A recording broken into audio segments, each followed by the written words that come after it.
불소추 특권을 가지고 있는 재직 중 대통령에 대한 수사 가능 여부에 대해서입니다. 불소추 특권에 수사까지 포함된다고 보기는 어렵기 때문에 수사의 범위가 문제되기는 하지만 재직 중인 대통령이라 하더라도 수사 자체는 허용된다는 것이 이 법원의 판단입니다. 이유는 다음과 같습니다. 헌법 제84조 불소추 특권이 수사를 포함하는 것인지에 대해서 증거 확보를 위한 수사가 가능한지 여부에 대해서 견해가 나뉘는데 어떠한 수사도 허용되지 않는다는 견해부터 구속 등 강제 수사가 허용되지 않는다는 견해, 모든 수사가 다 허용된다는 견해 등이 나눠져 있습니다. 이 법원은 여러 나라의 헌법 조문 그리고 판례법 국가의 경우 판례 등을 검토를 해보았습니다. 우리 헌법 조문은 대만 헌법, 중화민국 헌법 조문을 참고한 것으로 보이는데 대만은 소추가 아닌 소구라는 표현을 쓰고 있고 대만 법원은 수사는 허용되지 않는다는 입장을 보이고 있는 것으로 파악했습니다. 반면 일본 헌법은 국무 대신에 관한 불소추 특권에 대해 규정하고 있어 우리 조문과는 형식과 내용이 조금 다르기는 하지만 명확하게 소추라는 표현을 쓰고 있고 수사가 허용된다는 전제에서 수사 허용의 범위에 대해서만 의견 대립이 있는 것으로 보입니다.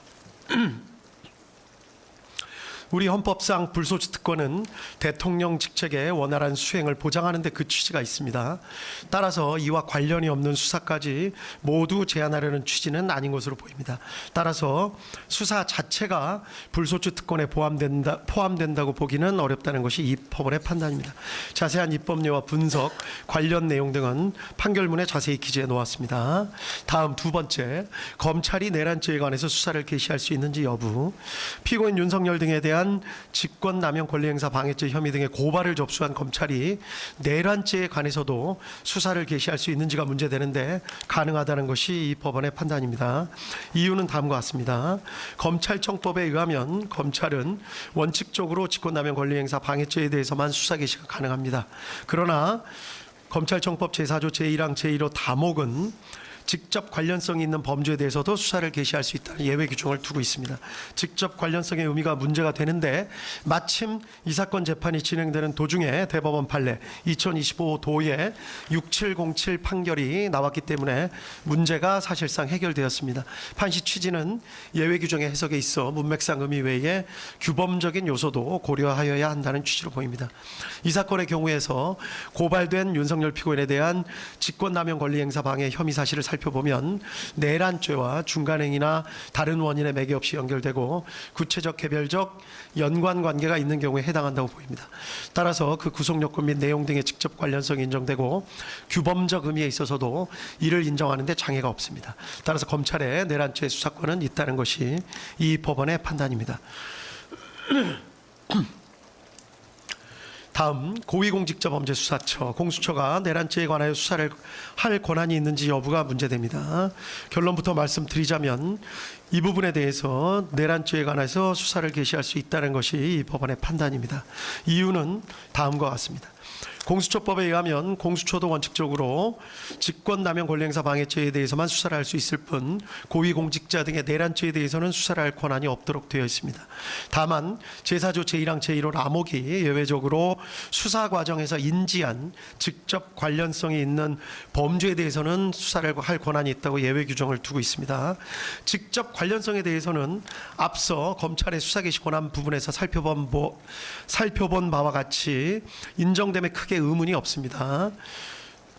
문제가 되는 것은 검찰청법 규정과 차이가 있는 수사 과정에서 인지한 것인지 여부입니다. 공수처법 규정은 검찰청법 규정과 이 부분의 표현이 다릅니다.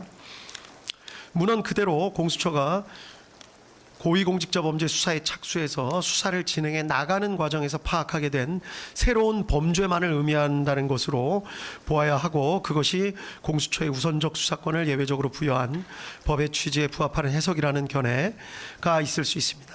애초에 법의 취지에도 부합하고 문헌의 의미에 충실한 해석으로 보이기는 합니다.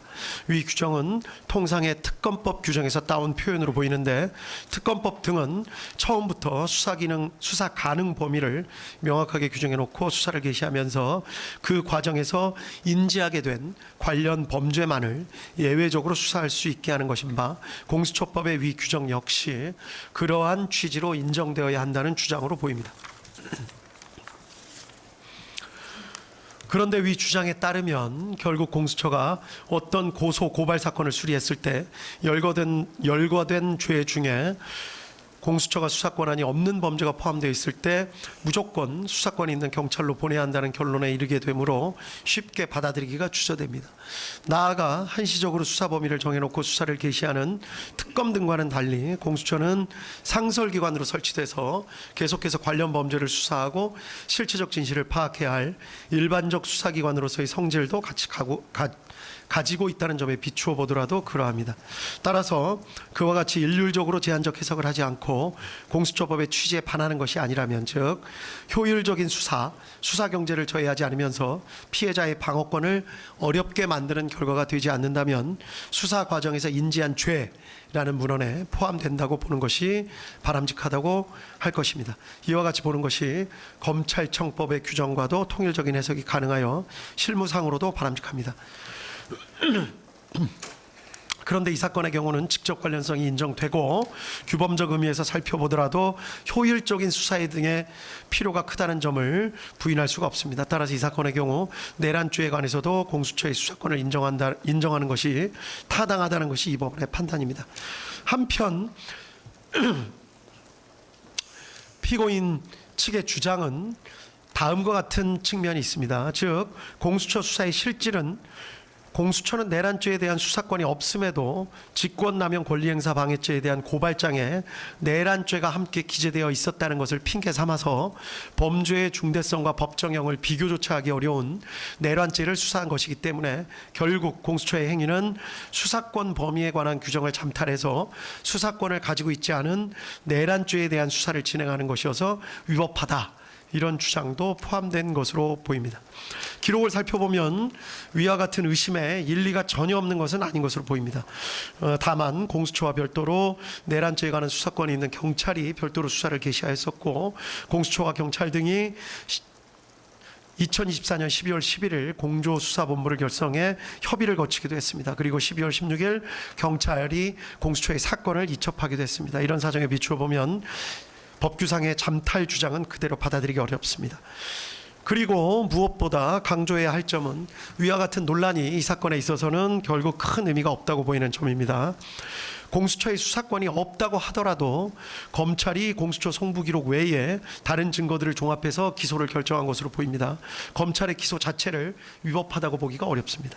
두 번째로 공수처가 수집한 증거를 다 빼더라도 검찰이 수집한 증거들, 그리고 이 법원이 증거로 채택하여 조사한 증거들에 의하더라도 지금 유죄로 판단되는 피고인들에 대해서 유죄 판단을 할 증거가 충분하다는 것이 이 법원의 판단입니다. 따라서 공수처의 수사권 유무와 관련된 기소의 적법성, 증거 관련 문제는 결국 발생하지 않습니다.